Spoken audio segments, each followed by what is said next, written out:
Let's talk about Robin Williams. So obviously that's the big news this week. Apparently he commits suicide, 63 years old. You've heard all about it, obviously. So let's just watch some clips. Good morning, Vietnam! Hey, this is not a test. This is rock and roll. God, it's hot in here.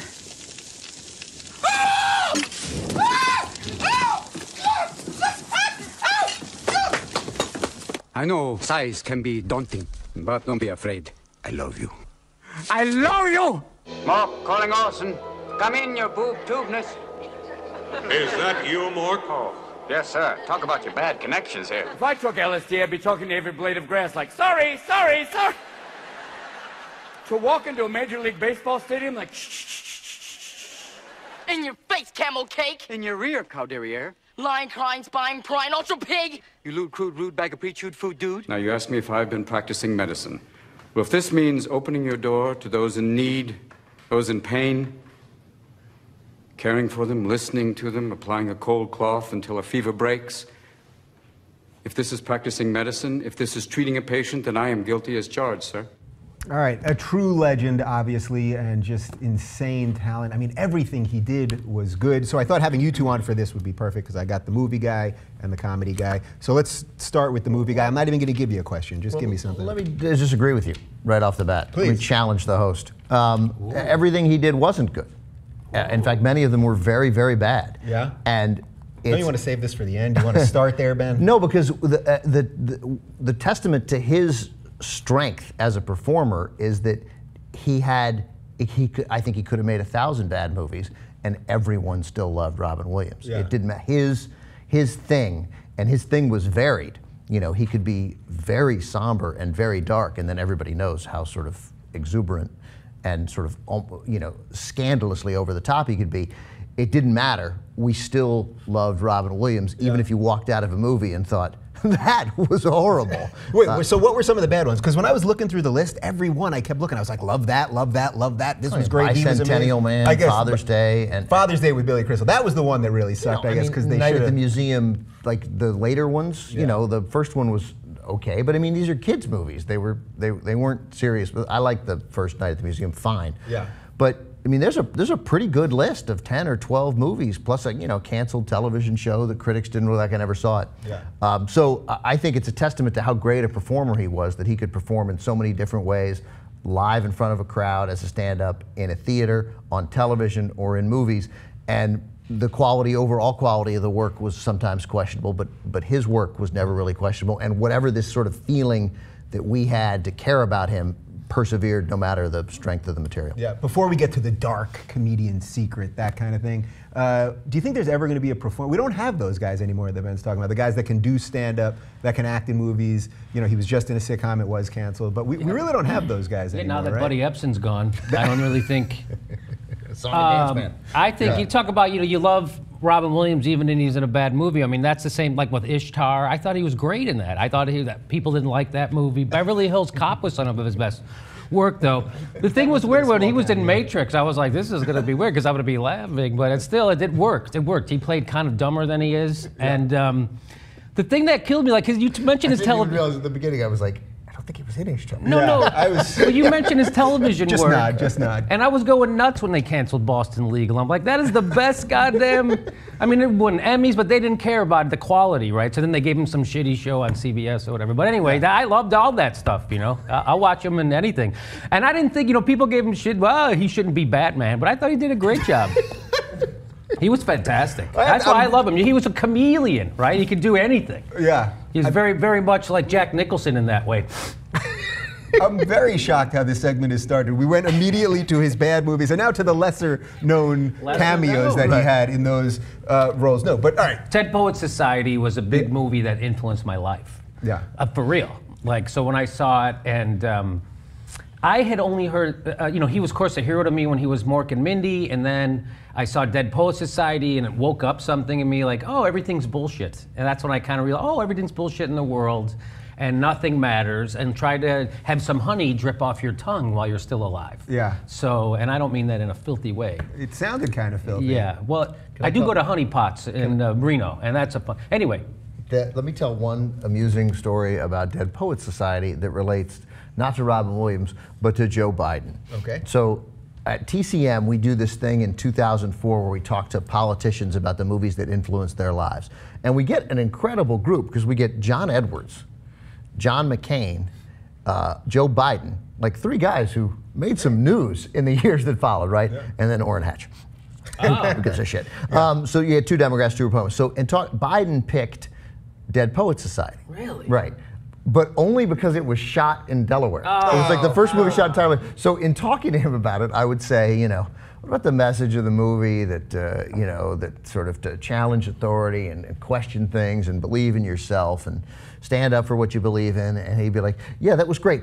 I just remember the scene where they're running over the hills, and that was about a mile and a half from my house. So every question he would answer was something about Delaware. That's so Biden. Yeah. I mean, that really is so Biden. All right, Jimmy, explain the dark mind of the comedian, because that's what everybody's talking about. These people make everybody laugh. That's what we do, but secretly we're all depressed. Well, suicidal. yes. Well, we're like the people go, well, doesn't a lot of comedy come from dark? Yes, well, that's what you need comedy for.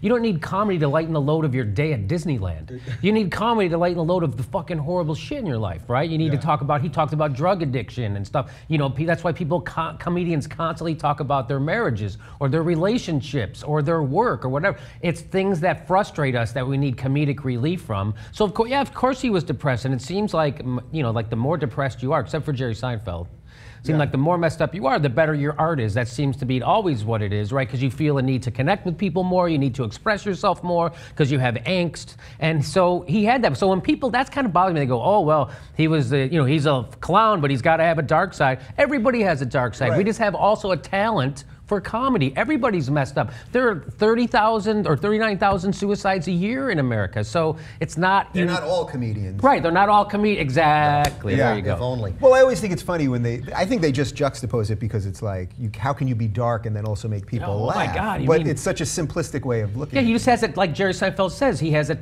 I remember he was talking with Gary Shandling. Gary Shandling said, do you think that it's because we're screwed up? And Jerry says, no, I have a talent. I have a talent for comedy. How about I'm a regular person and I have a talent for this? So I just think that, I think comedians on a lot of ways used comedy to get attention. I'm sure that's what he did, right? Yeah. Like when I met Robin, he was very, he didn't really get going until there were a couple of people in the room. You know what I mean? And that's what I noticed anyway, firsthand. Yeah. But I think that bothers me when people say comedians are depressed or they're darker or they're no. We have a talent. We learned how to get attention being funny, which to me is the best gift you can give somebody. If you tell someone something that makes them laugh, you've just lightened their day. You've made them connected to the moment. You're living in the present. So now that's spiritual. To me, comedy is my spirituality. As a non-comedian, Jimmy and I are the greatest people alive. Yeah. As a non-comedian, I'd like to share my thoughts on that, because I think you're by echoing Jerry Seinfeld's point, which is a good point, right? That I'm just talented and that I'm a regular person.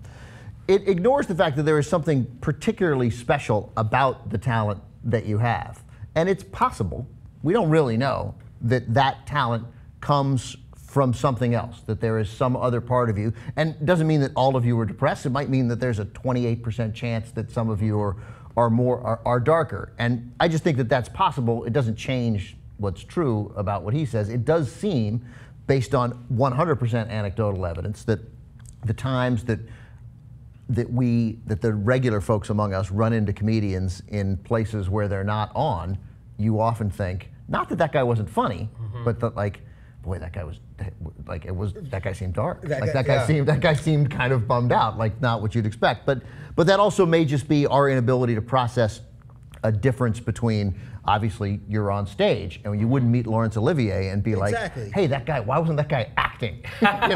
When we were having a whiskey at a cocktail party. Right, well, comedians are supposed to be themselves, and actors are supposed to be someone else. So that's right, that's right. But comedians are a sliver of who they are, and then you amp that up. So the best part of who you are, the most likable, charming part of who you are, you'd amp that up on stage. So that's not your whole, nobody wants to see you go out there with a belt. Wait, I one more quick before we got to wrap this one up.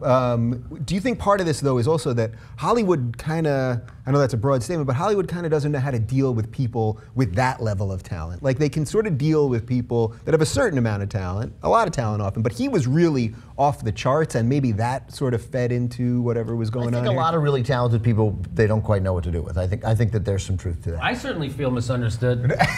Yeah, we're talking mostly about people with a lot of talent. I mean, I hear you, but Even a little. Yeah. Even a little people don't get it. All right, bring us home. Like you thought I was serious about the Ishtar thing. That's what I'm talking about. This is the kind of shit I run into every goddamn day. the thing about Robin Williams is that, and we don't know because none of us knew him well. Jimmy met him, but none of us knew him well. Yeah. So, like, he seemed, unlike some comedians, even some very funny comedians, to be incredibly authentic. As funny as Jerry Seinfeld is, I don't feel like I have any insight into Jerry Seinfeld at all. Robin Williams appeared to make you feel like you sort of knew Robin Williams. Therefore, it seems incongruous to have a guy this sad. Look, can I read one quote and then we'll go? So this is what he told Mark Maron in 2010, talking about the downside of his career. It's trying to fill a hole, and it's fear, he told Maron. You're going, what am I doing in my career? You bottom out.